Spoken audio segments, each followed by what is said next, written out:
The Idaho Brazilian Jiu-Jitsu Open is March 11th at Century High School. Mark Massey, who runs Elite Jiu-Jitsu Academy here in Pocatello, is a co-organizer for the tournament. In case you're unfamiliar with the sport, here's how Professor Massey explains it. Jiu-Jitsu is based on leverage and technique. Of course, athletes, they want to train and get physically prepared for, a tournament.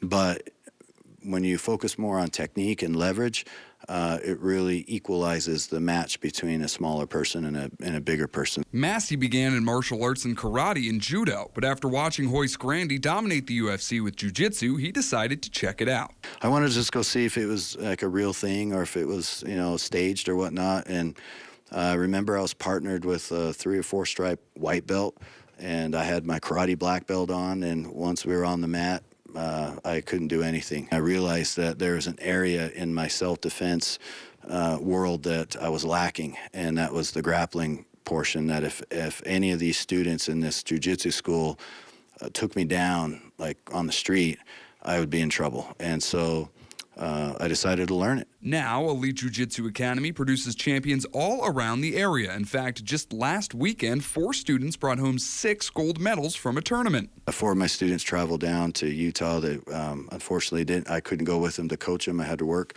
But they took the knowledge and experience that they're gaining here in the class and tested themselves and came out victorious. The upcoming Idaho BJJ Open follows a similar event last fall at Highland High School. After an encouraging turnout, Massey and his co-organizers decided to get to work on a follow-up. We ended up with 280 athletes that competed and had over 400 spectators. So we knew that there was something big for jiu-jitsu in the area. And jiu-jitsu isn't just blowing up here in southeast Idaho. Massey says it's happening everywhere. Most of the athletes and fighters in the MMA world learn Brazilian Jiu-Jitsu for when their matches go to the ground. They have options and a way to defend themselves on the ground. So it's a very exciting sport, and I think it's just going to keep growing. To learn more about the tournament or to register, you can visit idahobjj.org. We'll be there on March 11th at Century High School to give you the highlights.